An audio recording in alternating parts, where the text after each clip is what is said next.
Live from TVN headquarters, it's the Never Stop Chasing Show with me, Timber and Tick McGowan. Production by Mike Scanlon. Podcast subject to approval. All rights reserved. TVNweather.com. Hey everyone, thanks for joining us on the Never Stop Chasing Show. Tonight's guest is our buddy Chris Chittick.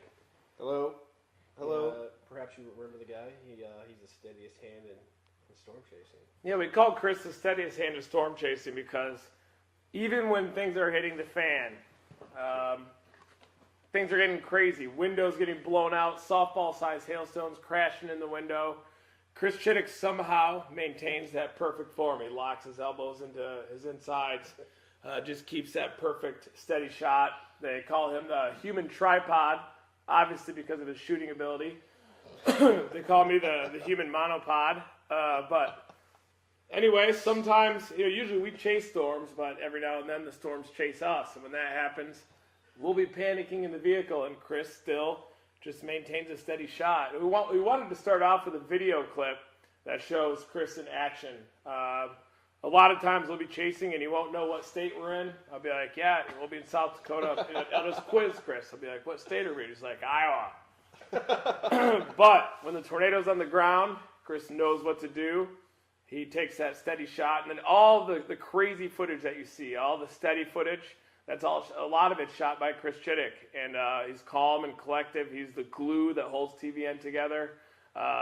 We obviously have a lot of freaks involved in this organization, but Chris levels us out. And so now I'll show you a video from May 24, 2011, Canton, Oklahoma, and this will show Chris at his finest. Share the headphones. I got it. Share the headphones. Share the headphones. Come on, quick time. Let it rip.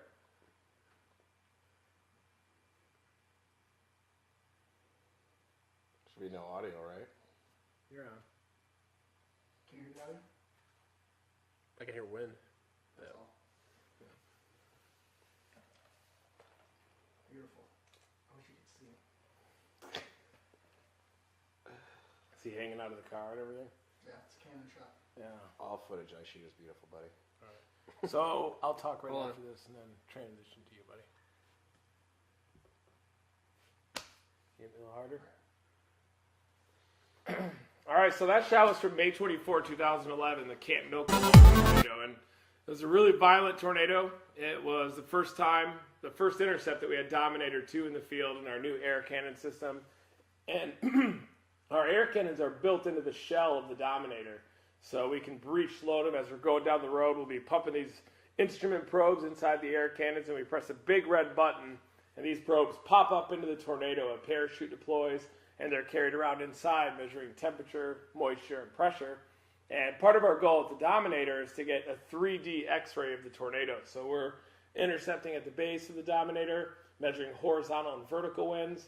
And meanwhile, we're shooting these projectiles into the tornado that measure other variables. And if we can get that 3D X-ray right near the ground, that's the goal of our science mission. Excuse me, still recovering from Hurricane Sandy. How did you and Chris get to know each other? I mean, take us back to how you and Chris Well, became yeah, friends. starting back to where Anyway, what I was saying, though, first is that the visual part of the science is overlooked a lot of times, and that's what Chris brings to the table in our science mission is recording the tornadoes, recording those suction vortices from close range, and so when he gets those videos, we compare it to the data that we collected, and our mission is to see just how strong those wind speeds get in the suction vortices. Could they approach the speed of sound? Could they be 400 or 500 miles an hour? Who knows? We could have the data to back it up, but we also need the video camera. And Chris, I don't know how you do it, but I know inside he's freaking out. You may have seen him in the back seat of the car when he makes that, grits his teeth and makes a chipmunk kind of face, but somehow his hands stay steady, and he keeps shooting. And there was an event last year in South Dakota where a softball-sized hailstone came in through the rear of the vehicle, and Chris had his athletic stance, looking out the left side of the vehicle. The softball comes through the window, hits him in the tailbone, and he still shoots. But he thought he had with something. yeah, it's like, cover me with something. He thought he had a life-threatening injury. I look in the back, and Chris, his eyes are glazed. He's like, I'm gonna pass out. And he thought he was losing too much blood. So, of course, it comes natural to Chris, but he showed us his tailbone, pulled out his pants, and there's this tiny little dot. It was probably like a nickel-sized hailstone. But Dick, what did you see, Dan? Dick was all excited about looking at Chris's crack, but... Okay. Anyways, how did you guys meet? Where did you guys came from Grand Rapids, Michigan, right? Yeah, Reed and I actually went to high school together. He got me my first job ever back in the day at a golf course. Reed trained me to be a bag boy. And then from there... What year was that? Like 1998? 97, 96? 96. I started working there illegally when I was 14, but just always kind of... Did you guys go to the same high school? Or? Yeah, we had a class together, and then Reed was like, "Oh, you should come down to the golf course with me after school, and I can see if I can get you a job." And he got me a job right away.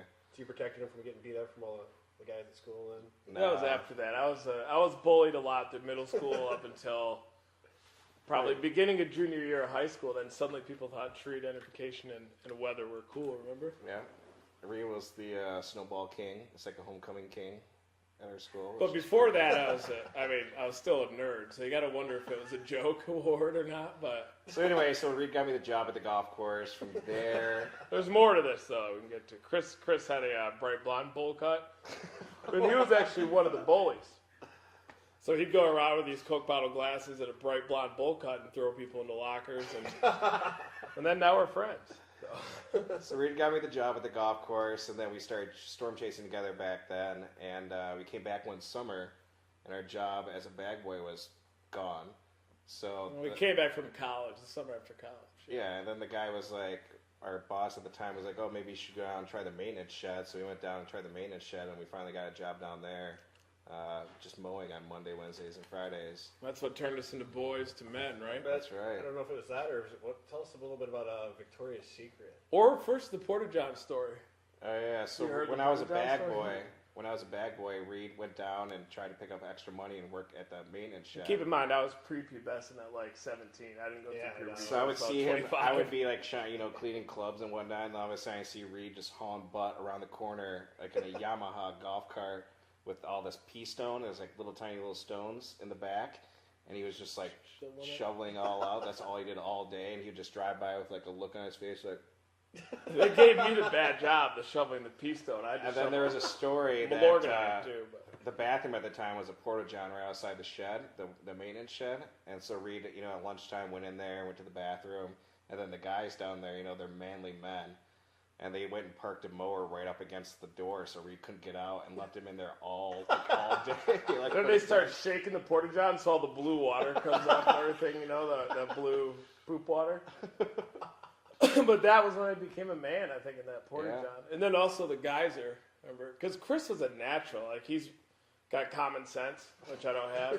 So everybody loved Chris. They'd put him on the biggest mowers, like the best lawnmower. Like, you'd be doing all the complicated stuff with the tractors. And then I was working that geyser, or not the geyser, but there was a leak in the so sprinkler. our boss asked Reed to go around and water tee boxes, wasn't that? Like, just dry tee boxes. And so we were out, like, doing the sod work on the side of a hill.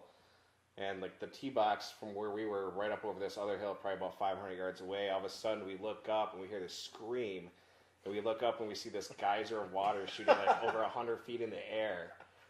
And Way up there. Reed You can was see trying it to for put the a- whole course. He was trying to put a quick couplet in like the sprinkler head to like spray like the green or the tee box. He comes running full speed, just like, "We got a problem!" You see this huge geyser just erupting up. And my boss starts laughing, and then he just goes and shuts off the water. And he was just like, "I screwed it up. What did I do?" But it was totally fine. But I mean, there's members trying to tee off all the 60-year-olds that get. I think it was like they blame- Ladies' Day. They blame everything else, though. Like, I could be standing there, and we get hit by golf balls in that job and everything. But that job, Chris and I worked, and we started having those summers where there'd be a high-risk day in Nebraska, and we'd just leave our job and drive out there and chase. And then one time, we chased a high risk in Nebraska, didn't know what we were doing. The dry line blasted through. There's a sandstorm that I'd never seen before. It was messing up my contacts. I had to throw my contacts out so I couldn't drive.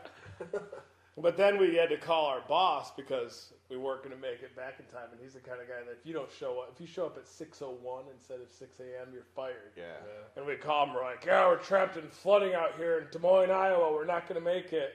and we played paper, rock, scissors to see who would get the phone call. I had to make the call. But we also worked at Victoria's Secret. That was our Yeah. side job because Chris's mom is a manager at Victoria's Secret. So we worked their January and June sales and marked down underwear and like It was for the also an January, June awkward. sales. It was an awkward job, but you kind of something like you learn to love, at the same time. But I just felt awkward all the time because I'm socially awkward anyway, and like you have all the and girls, instead of treating me as someone as like a dating partner, they treat me as a joke. So they like mock the nerd over there that's folding underwear instead of whereas Chris, was I think had more natural confidence or something. But yeah, I didn't have my first girlfriend. You grew into it though. Like I learned how to mark down and I can just and imagine you guys working. Reed had to work the door at Victoria's Secret holding that little platter of like lotions and sprays. No, it was the bags, the clear bags. And people would walk by, he'd be like, "Hey, you know what day it is? It's our biggest June sale ever here at Victoria's Secret." And he'd give out. Hey, like, you know little what taste today tests. is? It's the biggest June sale ever here at Victoria's Secret. in Grand Rapids, right? Yeah. That's why they call me the panty man. Don't touch the table. So, Don't touch the table? Don't move it. Okay. Sorry, guys. But anywho, moving on. Chris, how in the hell, Hail, are you how do you maintain such a steady hand when you're shooting? Like, before Chris became involved in TVN back in 2008, it was always me that was shooting. And, I mean, my video's all over the place. I'm looking at the storm. It's over here. Yeah, I it's mean, over Reed gets there, and- excited and he turns his head and the camera turns at the same time all over the place. And then just by accident, I think in 2009, when it was just you and I and Joel was out, that you were like, "Okay, it's out your side, you shoot." And then I just grabbed the camera and shot, and then I just figured I had a talent. But to be honest, from being on the show and then sitting next to a world-class camera operator, Chris Whiteneck, I just talked to him all day long, pick his brain, learn things, and he showed me the ropes. Yeah. Bring your elbows in. And Can you stand up and just give us an example of like your form, like your ideal shooting form, athletic stance? All right, hold it now. Count to 10. Right now, you normally count to 10. Do you Yeah, bring your always count elbows to in 10. more too? No, not in this stance. Yeah. I'm standing upright, then I bring them in like this and just set it down. Okay. what kind of Look at his face. His face is what pure kind focus. of tips can you give our viewers out here? What kind of Always be aware of what's around you. Like you can be watching the storm and make sure you're in focus, rack focus, and then just look to see what's, if there's a row of trees.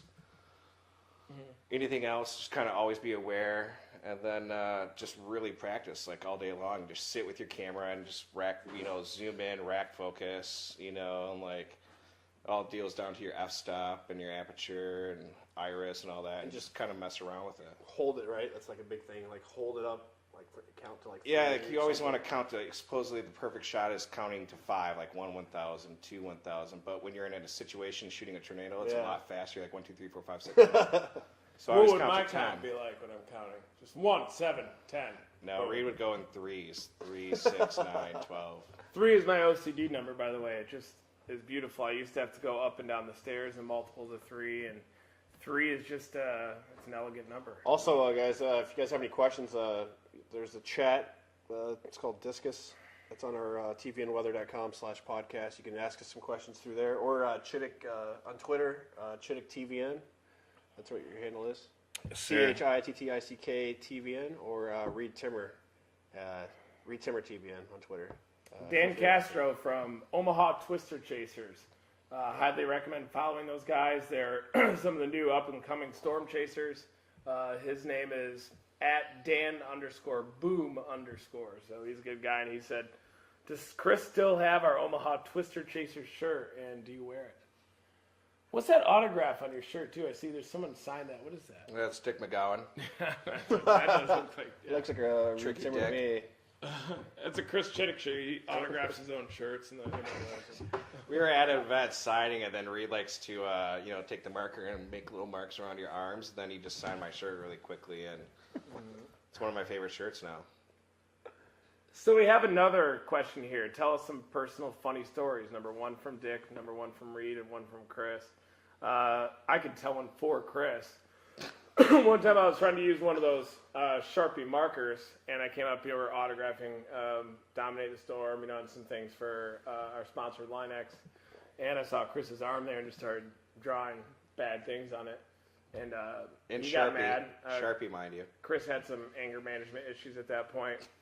And Chris chased after me with a marker, couldn't catch me, and then jams the Sharpie to my back and draws it all the way down. It's bleeding. There's like all this permanent marker, and I still have like a black line down my back from that. Another story is down in Argentina. Chris and I were getting in a fight. So I always fight. I ran at him with all my might that I could, just because we weren't getting these YouTube clips up.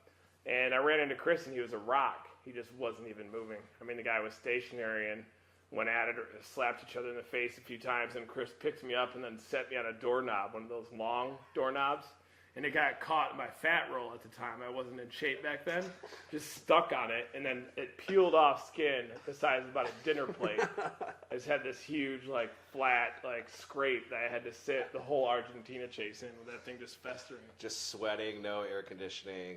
And then they have those bathrooms. A bathroom in Argentina when you storm chase doesn't have a throne. I mean, they have bidets every now and then. But the ones in the gas station, you stand, you squat. So it's like doing squats with your legs. It's just a hole in the ground with this huge chain.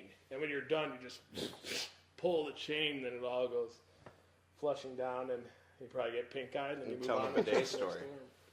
Today's story? The bidet. Yeah, another story for Chris. Bidets were not used to here in the U.S., and so when we were chasing in Argentina a few years ago, Chris was like, how does this bidet work? And he gets down all close, messing with all the cranks, presses the button to flush it down, and then boom, it shot him in the face. And just poo water right in the eye. Yeah, I told him, Chris, that's not for cleaning out your eyes. So, Dick, what's your funniest story over the years? Well, let me dive in here really quick. We got a funny story about Reed. It happened just 2 nights ago, actually. Oh, yes. I did remember Was this it story. 2 nights ago or last night? That was 2 nights ago. I go and tell a story, Jake. Yeah, he just goes out to hang out with some friends, come back, and falls asleep on the couch. Not one of these I always couches. fall asleep on the couch. In his Superman underwear, it's like my right? bed. Yeah, in his Superman underwear, and then he wakes up about 8 o'clock in the morning and yells for my name. I don't know why when he wakes up he yells for my name, but just yelled for Chris. He was like, Chris! And I come up and I'm like waking up. I'm like, what's going on, Reed? He's like, I think I just peed myself. And so supposedly he had a dream about when he was taking a leak or something, and then at the same time decided to let it go on the couch. So our couch is Febreze and 409. A huge pee stain like that big. And I remember the dream and had a big smile on my face when I woke up. It was nice and warm. And that's the second time that I peed my bed. The first time was in orchestra camp at Interlochen Fine Arts Academy. I used to play the oboe, and I was in the top bunk. And the top bunk, there's a guy underneath, too. And so I dreamt that I went to the bathroom, was using the toilet, nice, great pee, and I wake up, and then I realize I'm peeing everywhere. It's raining outside, the windows are open, and I didn't tell anybody. I panicked, because you're in this dorm with everybody. I go into the bathroom, and I come up with a plan just to flip the mattress upside down. I flipped the mattress upside down. It was all absorbed in there. No one ever caught me. But the guy underneath must have just had this urine smell coming down at all times. Probably some kind of, depending on what the vapor pressure of urine is. But How about you, Dick? When's the last time you peed the bed? Oh, man. Probably Yesterday? when I was, the other 1 week ago. Probably about, I have when I was really, really intoxicated, probably about 10 years ago. well, we don't do that anymore. But I mean, not a pretty funny story is when you wanted to blast south the other day. When I went to blast south the other day. Let's go south. Let's go south. Can you do the? Can you please do that, Chris? It was on the last episode, episode? of Tornado Chasers on tvnweather.com. If you guys haven't checked it out, the last episode. I didn't even know you said that either until I saw that. I'm like, what did he say there? What did I say? You just gotta go When I was south. like, I kept going to read. I was like, should we go south? Should we go south? And you're like, go south. No, Go south. It was more like, let's go south. Come on, let's go south. Go south. Gotta go south. Oh, Dick's dad. His Twitter watching. name is @ChaserDad. He was wondering what the most frustrating Chaser day Dad. of chasing is. I think that Mr. McGowan's son, that'd be, I think, a great answer for you. What's the most frustrating chase you've ever had? Most frustrating chase. Probably April 14th of this year, actually. Okay. Because we just couldn't get close to those tornadoes. There's so much traffic. When you say it's one of the frustrating, I mean, obviously, any bus day is frustrating because you want it to happen. It doesn't happen. But as far as that, yeah, it's probably one of the ones. Or What about going to North Dakota and back with a clear sky bus? yeah, that's frustrating. But I mean, Or the day in Saskatoon, we ran out of money and all our bank accounts are negative, and then you We're at the blew mall. up on me and almost left the team. And I started crying, then Dick started crying, then Chris started crying, and then we righted the ship. So imagine being in Saskatoon, Canada, when all your bank accounts are negative. It's I would never forget that. the Dominator was broken down in Odessa, but hey, that's the grassroots operation. I got a question from Nicole Leffler here, Chaser Chick 17 on Twitter. for Chris. Chris, what does the camera use in the episodes, and why does it have a mic cover? Is it a DSLR? Yeah, it's a DSLR 5D Mark II, and if you get the new one, actually, you can have the audio mic. You can have your mic go right into the video feed. Otherwise, it plays it and it just records it on a different track. Oh, really? You mean the new 5D Mark III? The new 5D Mark III, yeah, records it right over the video, like pro audio. So, Nice. Canon's coming out with new technology all the time, and you got to try to stay on top of your game, shoot that good video, and also get great audio quality. I hear a lot of people say that those 5D's video quality is like a $100,000 camera sensor put in like a $2,500 camera. So they're really good. I don't know if they're that great in low light though. I mean, No, they're not that good in low light. I mean, Dick is, he probably doesn't say it much, but he's a world-class still photographer. I mean, he's one of the best, and yeah, I'm getting bored with it's it. actually a lot better going low light on still photography than it is doing video. way better. Yeah, the ISO you can bump up really high. Yeah, video is difficult. And another question here, how did the trip to New York go? Did you and Ginger hook back up? The second answer to that question is no, N-O, no. And if I go to New York, the chances of that happening are probably 0%. I mean, yeah. Anyway, the first trip, how did New York? The first question is New York went well. It was just a quick in and out. We're doing a media tour for our Tornado Chaser series, and we're building a third Dominator as well, or a third vehicle. We're still trying to figure out what to call it. But we partnered with Canadian Chaser, Sean Schofer. It's Sean Schofer TVN on Twitter, SeanSchofer TVN. You can follow him as well, and he's kind of our Canadian Chaser. So TVN Canada is going to be out of Melville, Saskatchewan, and I'm going up there next weekend with Chris Whiteneck, and the plan is to rig his snowmobile, believe it or not, with a live streaming setup. So the plan is to chase blizzards and all kinds of winter weather in the Canadian prairies by snowmobile and try to capture these storms from areas where other people can't. And I'll be up there December 6th through 10th. We'll be testing it out. That's this week. Yeah. That's like 2 days, right? Yeah, you said next 3 week. days. It's all calendar days. I mean, if the Earth rotated twice as slow, then it would probably be, 3 weeks from now? We got a great question here from Kelly on the Discus. Are you planning on having a Dominator fleet of sorts in the field next year? If so, is TVN expanding out? Yeah, we're going to have a fleet. And if I ever won the lotto or something and made like $500 million, we'd have about 100,000, maybe more Dominators out there in a big swarm. Some other plans in the future that we have. We've refined all of our instrument probes. We have 60 probes now that record temperature, moisture, and pressure. And the plan is to split those into a suite of probes that are for quadcopters, so we can have a swarm of these remote-controlled helicopters that fly into tornadoes. We're going to have our parachute probes that we launch out of our air cannons. We're going to have a rocket array on the new vehicle that's going to shoot these probes into the tornadoes. And we definitely are ramping things up. I can't answer right now, but you may not have seen the last of TVN on television as well as online. But we'll see what happens. Don't want to start any rumors. It's premature, but who knows? Maybe you'll see us back out there. So, Chris, what's your most favorite chase? Like, what was your perfect chase day? I'd say my perfect chase day is probably April 27th last year. I mean, it was a very difficult chase, number one, and just Reed doing a great job of getting us to the storm and getting us to a wide open area where I could get out and do what I needed to do. Perfect camera-wise. execution. Every storm we hit, we executed perfectly. I mean, it was a very sad day overall, but as far as shooting for me, like Reed did his job of navigating, getting us to an open field, waiting for the storm to come. You got one shot, and when they're moving that fast, and Reed did a great job. Joel did a great job of driving, and I thought I did a great job of shooting. I was right behind you guys. That was an amazing, Yeah. amazing day. That was insane because it looked like it was coming right at us. And when you're watching a tornado, to know if it's coming at you or moving away, you always want to watch that left side of the tornado. And if it's a really crisp left edge, a lot of times that means it's a very strong, violent tornado. And you get that really intense upward motion on the left side. And when that left edge is not moving side to side, it's either coming directly at you or moving away. And if a tornado is moving across your field of view, then generally you're in a good position to view it, but you never want to make that assumption.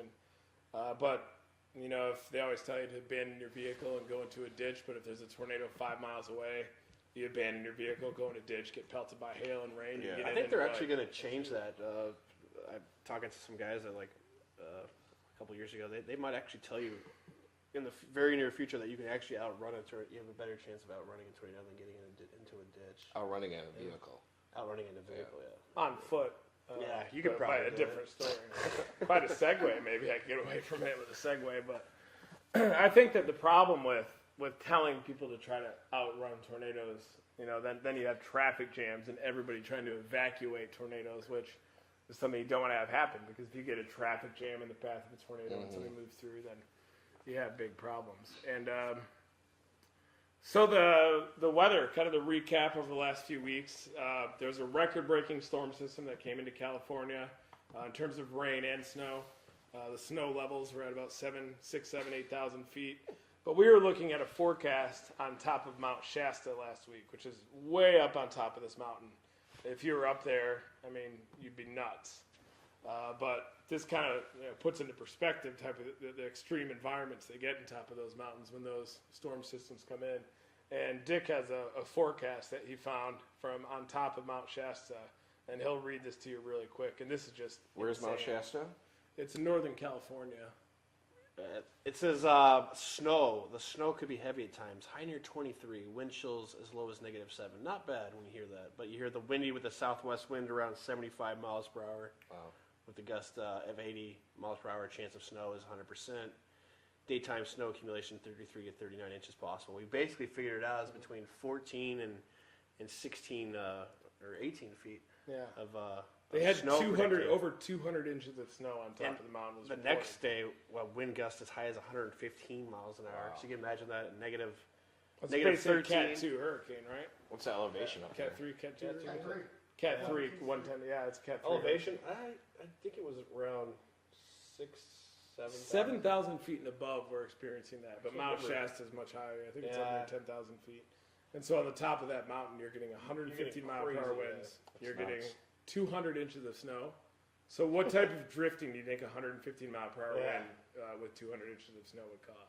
Is that something that Chris Chittick could shoot steady video of, make a snow cave and then Yeah, survive? make a snow cave and then just make sure I have it long enough where I can shoot out. It was actually the Chittick ancestors that tried to cross Donner Summit back in like the 1800s and survived.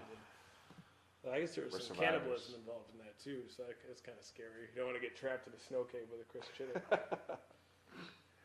But that storm system was incredible, and some of the models were showing it ejecting as an open wave and even giving us storm chase possibilities early in the week. And this morning I woke up, there was a low-level jet that was cranking this morning. You could feel the moisture. We actually have a dew point in the 60s here in Norman. There's a little pseudo-dry line setting up, but there's a cold front that's going to become rushing down south pretty soon. We were just talking, these cold fronts that get trapped up against the Rocky Mountains act almost like a density current. If you were to pour cold, dense water into like a pool of water, that cold, dense water goes underneath and spreads out.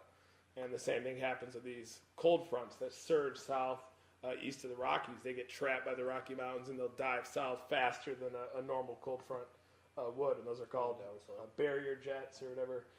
And you get these upslope events where you get easterly winds on the north side of the low pressure. And that's why you get a lot of snow with these systems, not this system, but those types of systems in the front range of Colorado.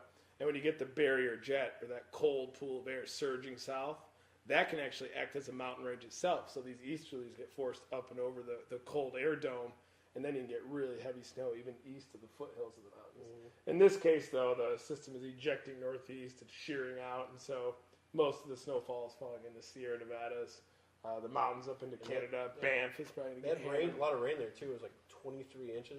Remember in Oh yeah, we had 23 inches of rain near near Shasta Mountain. Brandy Creek, Shasta had 23.8 inches of rain. It's still raining out there. So Sterling about City, big-time California landslides. had 21 inches, and a friend of mine, Heidi, who's based out of Oregon, has said that the Rogue River has breached its banks, and so the flooding isn't only in California, but it extends well up into the Pacific Northwest, and it's not an El Nino-like system, but a lot of people think with El Nino you get the subtropical jet and the polar jet stays way north, so you get a lot of warmth.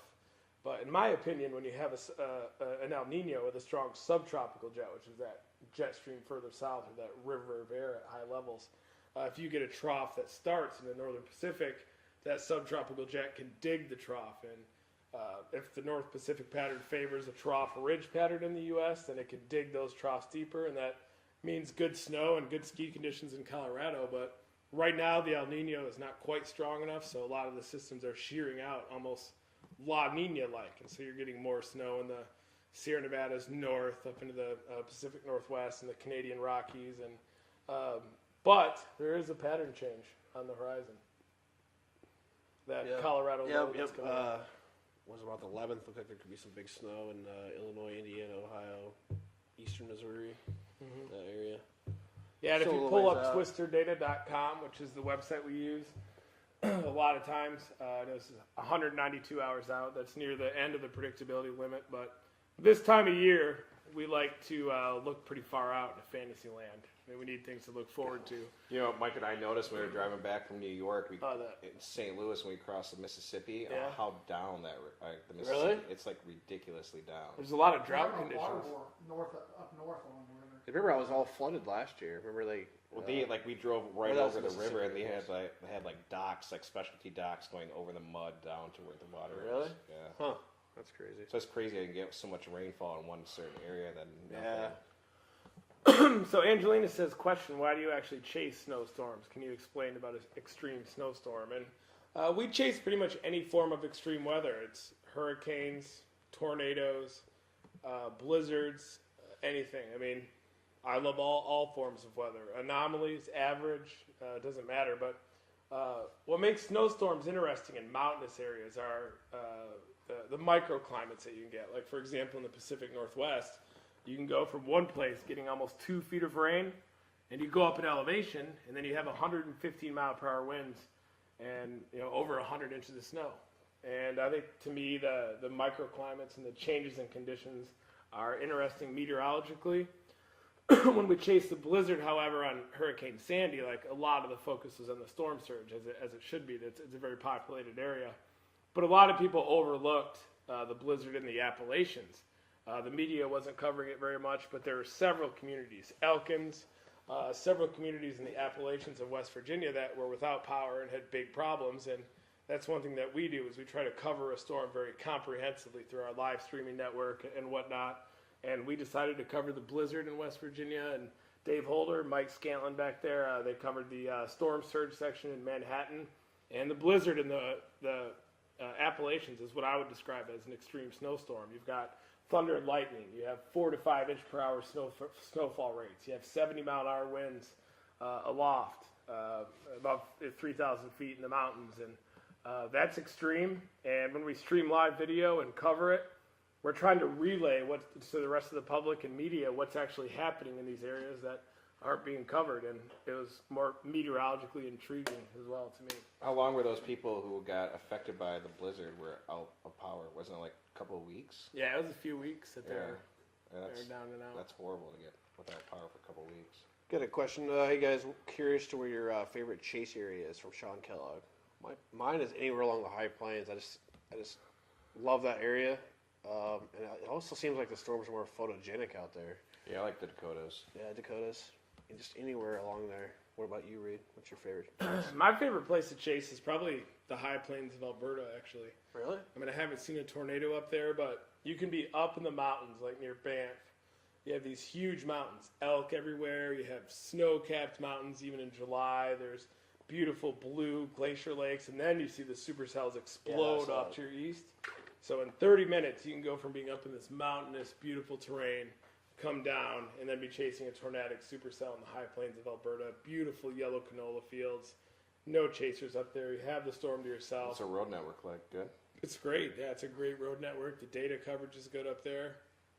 And but the Canadian season is more hit or miss. If you don't get the moisture that far north in the Canadian prairies, then it's not going to happen. A question, you It's guys so funny out there, Scatman. Can you hear him clicking? The microphone's like right up next to me. keyboard. So you can hear the microphone click. Every single click. So, somebody said, did you chase the Greensburg tornado? If so, what was the one thing you remember most about it? Other Yeah, than Dick chased the Greensburg. that was the scariest tornado I've ever seen. I've seen a lot. I've seen many F5s after that, actually, a couple more, and I'll never forget that day. What I remember most from it is getting into the town. We were like the first people in there after it was hit. We had to pull these power lines over our car. There's video of it actually on Reed's YouTube channel, a 40-minute segment. But anyways, I just remember seeing so many people walking around like in the darkness. You see lightning illuminate everything. All you see is this rubble just completely flattened. And all you see are these people just wandering around, like so many people were alive. I just couldn't believe it. But a lot of people did that night. But it was definitely a life-changing event. And that was probably one of the craziest tornado I've ever seen, probably will ever see. I can't imagine at night either, just hearing like the people scream and stuff, and they realize that their houses have been destroyed. The smell was absolutely, this is weird. You know the tornado smell. It's like the natural gas, the wood, the water. It has this distinct smell.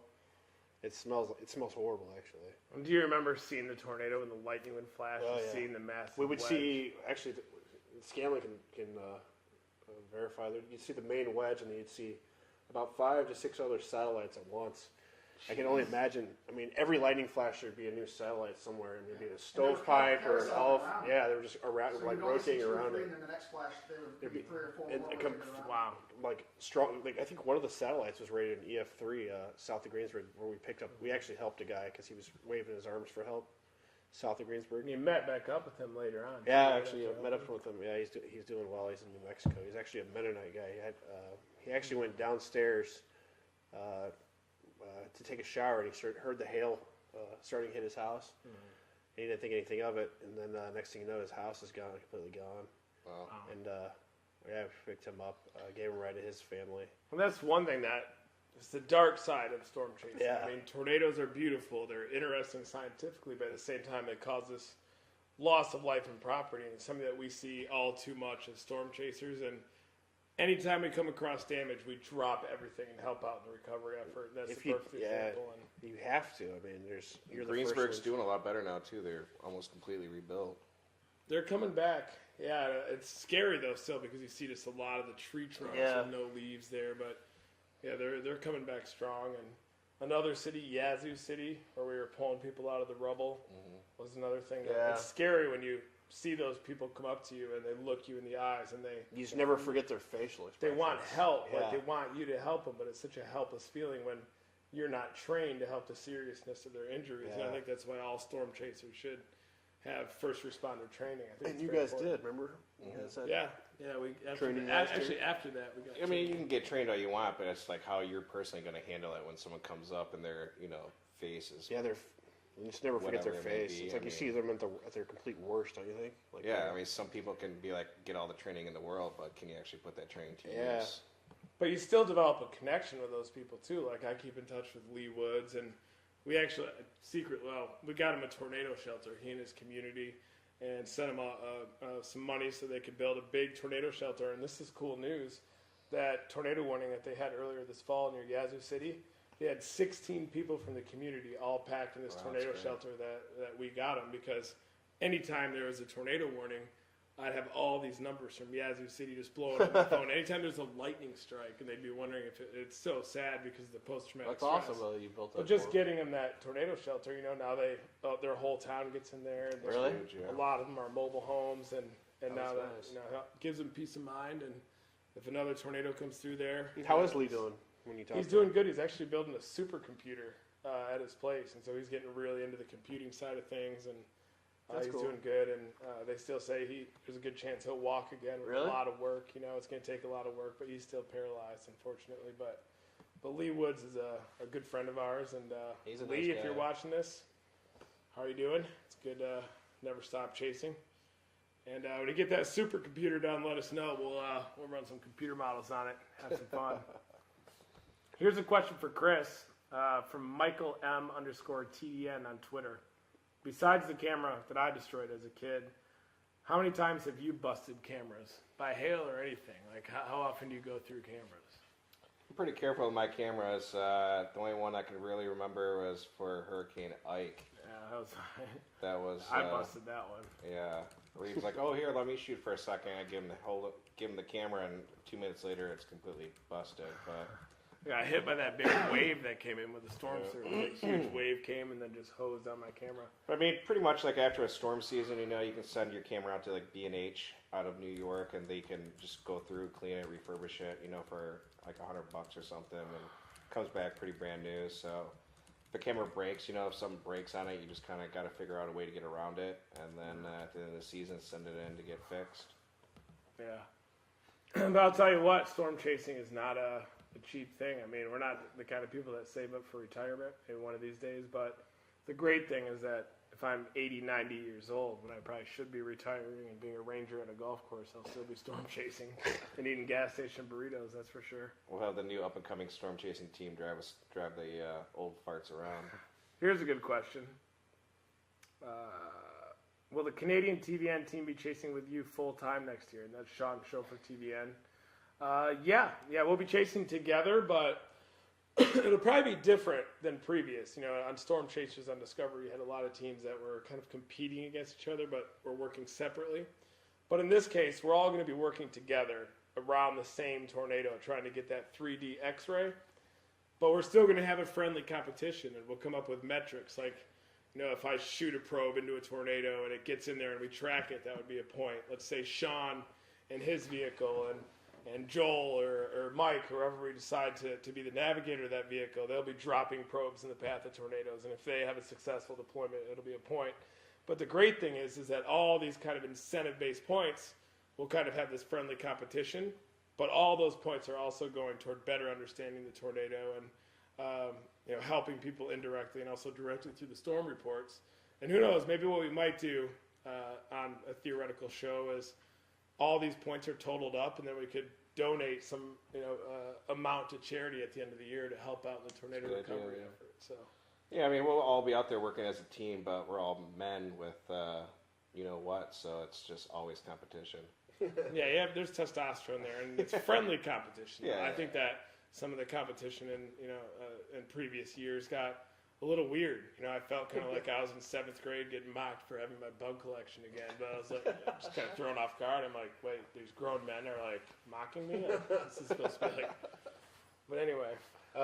Amanda Matthew McCune, she says, when you suggest that people will take precautions as soon as a watch is issued, so they aren't taking showers, etc., during a possible dangerous time, I would think so.